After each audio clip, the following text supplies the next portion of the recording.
y volvemos a la Argentina, pero este es un tema global. ¿Por qué decimos que es un tema global? Porque vamos a hablar de las redes sociales, de la conectividad, del celular, de esto de estar al pendiente de lo que le pasa al otro, de esa barrera que logró romper las redes sociales, por un lado también para tener una mayor proximidad. En pandemia también fueron claves para uno poder seguir teniendo contacto con otras personas, pero como todo sucede en el mundo, cuando hay un exceso de eso, pueden aparecer adicciones, adicción a las redes sociales, adicción a la vida virtual y dejar de lado muchas veces la vida real. Y para hablar sobre esto, para hablar sobre las redes sociales, si son una adicción o no, o cómo llevarlas adelante para que no se transforme en una adicción, lo tenemos a alguien que sabe y mucho de esto. Lo tenemos a José Abadi, a psiquiatra. José, ¿cómo te va? Buen día. Muy buenos días, qué gusto de saludarlos a ustedes. ¿Cómo estás, Lo José? mismo para nosotros. ¿Cómo te va, Mariana? Qué lindo saludarte. Igualmente. José, ¿es una adicción las redes sociales o es como todo, depende del uso que le demos? Bueno, es una pregunta que tiene implícita de algún modo la respuesta porque es una pregunta inteligente. Es decir, vos mencionaste antes la palabra exceso. El exceso es como una especie de tobogán que puede conducirnos al demasiado y de ahí a convertir un hábito en una adicción. La diferencia, la otra vez estaban trabajando ustedes y me pareció interesante también en un artículo que ustedes me enviaron muy bueno de una especialista, no me acuerdo su nombre ahora, que hablaba de un exceso de dependencia, pero que no llegaba a la adicción. Así lo he trabajado yo también, debo ser sincero, así lo pienso.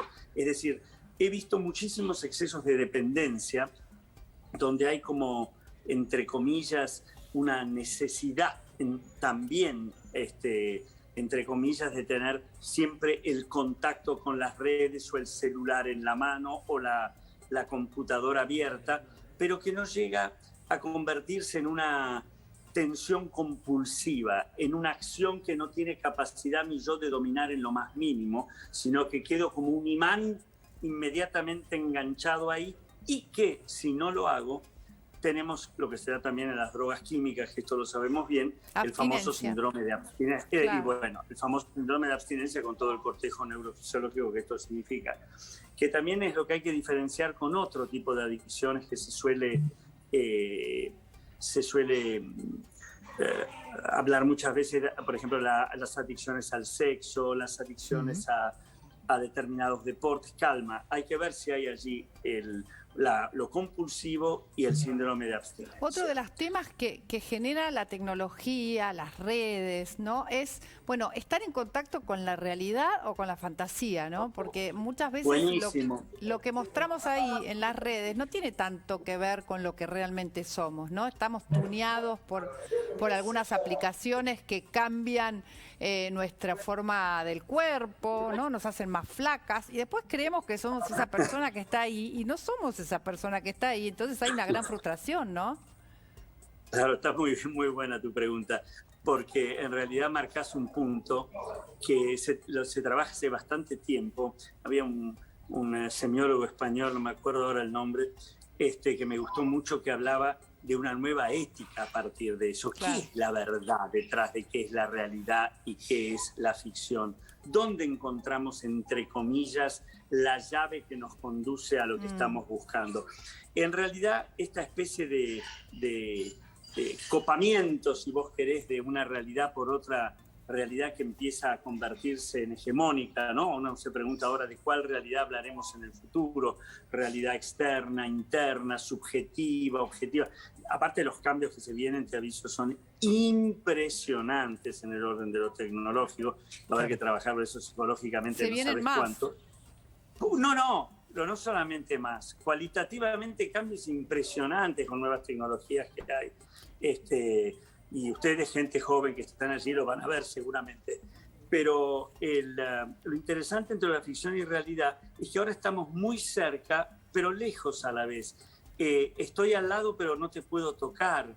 Algo de la tridimensionalidad que hace al vínculo sea de algún modo esfumado. Estamos muy conectados, pero la pregunta, chicos, es, ¿estamos relacionados? No, ¿Estamos transitados recíprocamente? El movimiento, lo gestual, la respiración, la densidad del cuerpo, eso que hace a lo que es el otro en relación conmigo y yo con el otro. Eso no es lo mismo. El lenguaje ha perdido parte de su riqueza. Se dice quedó sustituido por otro. Sí, pero seamos honestos. Una metáfora poética, entre comillas, no queda sustituido por un punto y coma, un yes, go. Claro, exactamente.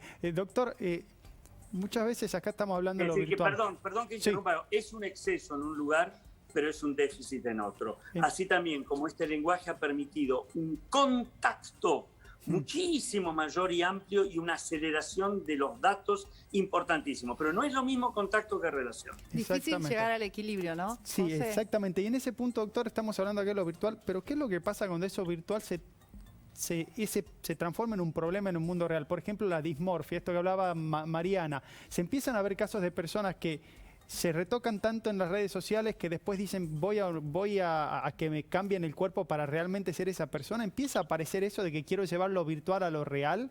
¿Usted lo está viendo en pacientes y demás que tiene una dismorfia? Perfecto lo que decís. Claro que lo hemos visto, pero que también hay un punto de fondo interesante aquí, que es la pregunta a veces latente, a veces manifiesta del protagonista de esto, de cuál soy, quién soy, cómo soy. Y de repente allí aparecen representaciones de uno mismo que son ajenas a las percepciones objetivas y la persona trata de modificarse en función de esas representaciones que tiene de sí y no a percepciones objetivas, y ahí vemos las compulsiones a las plásticas, a esa especie, a la dismorfia, como decís vos, y a una percepción que queda, bueno, digámoslo con todas las letras, patologizada, ¿no? Exactamente. Otra de las cosas que pienso es que entre los adolescentes... Perdón, un solo segundito porque la pregunta era muy rica. Perdón. Es también todas las transformaciones que ha tenido la construcción de la propia identidad, ¿no? ¿Cuánto está la fantasía de cada uno de yo me voy a hacer como yo quiero? Yo no voy a ser producto de algo de lo cual soy ajeno, es decir, como si me cambiara el nombre. Es decir, yo voy a construirme de nuevo. Y eso a veces tiene una latente, por supuesto inconsciente, una fantasía de también voy a ser ese otro en general. Claro. Poniendo muchas veces en esa delgadez de la que hablas, Mariana, o en esos costados distintos, algo del orden de lo que es yo como mi personalidad, mi subjetividad, mi psiquismo, ¿no? No, pensaba que quería preguntarte también sobre los adolescentes y una adolescencia que empieza temprano hoy, ¿no? Que empieza alrededor de los 10 años, que están muy metidos en las redes, muy metidos con el TikTok también. Y esta posible adicción que se empieza a generar y esta dependencia, quizás los saca de sus actividades, digamos, que tienen que cumplir, de sus responsabilidades muchas veces. A lo mejor ahí debe haber algún signo, un signo donde uno tiene que alertar, ¿no? Como padre y poner algún límite. ¿Cómo se hace eso? ¿Cuál es el signo que puede aparecer? ¿Cuántas cosas que dicen en las preguntas? Porque efectivamente una primera pregunta que nos cabe hacernos y que hay que tener cada vez más en cuenta es la diferencia entre lo cronológico y lo madurativo, ¿no? Es decir, ahora sabemos de adolescencia, mira lo que estamos diciendo, Mariana, ¿no? Sí. Pubertad que comienza a los 10 años. Sí. Sí. Eso está pasando. En época del colegio primario, estamos en pantalón corto todavía a los 10 años. Es decir, hay que tener cuidado con cuánto puede recibir un chico en una edad cronológica o en una información superficial de cuánto está madurativamente preparado para recibirlo y metabolizarlo. Eso se ha visto, por eso vemos tanta sintomatología alrededor de eso en los adolescentes y tanto, si no, sufrimiento, ¿no? Y el otro punto es, ¿se está más solo o más acompañado ahora? Estamos todos en contacto con el otro, pero estamos todos cerca, vinculados, como decía yo antes, relacionados, transitados por el otro, y hay también allí como interesantes relaciones que parecen relaciones con los otros y son casi vivencias narcisistas, la computadora y yo y las pruebas, es decir, yo lo cambio, yo lo hago, yo me muestro distinto a lo que soy, es decir, la presencia del semejante en lo que es el vínculo intersubjetivo, obviamente está cambiando. Alertarnos, digamos, la pregunta que te había hecho Eduardo, cierto, perdón, tenía que ver cuál es el signo de alerta, ¿no? Que tienen que tener los padres para poder poner un límite y de qué manera ponerlo, porque es difícil. Tenés razón y me había olvidado, perdón. El alerta es bueno porque tiene que ver con la palabra límite y tiene que ver con lo que decías antes vos de exceso, ¿te acordás, José? Quiero decir, hay que estar presentes como padres, primer punto. Si los vemos 2 minutos por día va a ser complicado. Claro. El otro punto es si nosotros no estamos capturados también. Punto 2. Punto 3, la presencia del diálogo. Ante la duda, consultalo. Animate a dar tu opinión. Propone alternativas diferentes, hace programas, jugar a situaciones en las cuales haya una participación vincular verdadera, es decir, que no solamente el límite sea el no, sino también la alternativa, la otra cosa. E insisto, presencia, ver cómo uno está involucrado en ese argumento y la duda, que es lógico que la tengamos, por favor, compartámosla o con amigos o con gente que valoremos o directamente con alguien que pueda asesorarnos. Porque si vos querés, Mariana, por ahí en lugar de alerta o alarma pondría la palabra atención, ¿no? Exactamente. José, yo te lo pongo desde el lado positivo y siempre, aunque sea autorreferencial, le pongo el ejemplo de mis papás que tienen 71 y 72 años, ¿sí? Que no les gusta ir a la edad, pero tienen 71 y 72 años. Son jóvenes. Para ellos, poneme en el club de tu papá, por favor. Para ellos Facebook es una forma de estar en contacto con un montón de gente que ellos le pidieron el rastro durante mucho tiempo, claro. Familiares, porque vos viste, antes las familias eran enormes, mis papás tenían 11 hermanos mi abuela, 11 hermanos mi abuelo, o sea, fue una forma también de reencontrarse con las otras personas más allá de la virtualidad. Y en la pandemia, que muchas de esas personas estuvieron mucho tiempo encerrados, fue una ventana para no sentirse tan solos. Entonces, ¿hay un punto también en que esto es positivo, esta ventana que genera?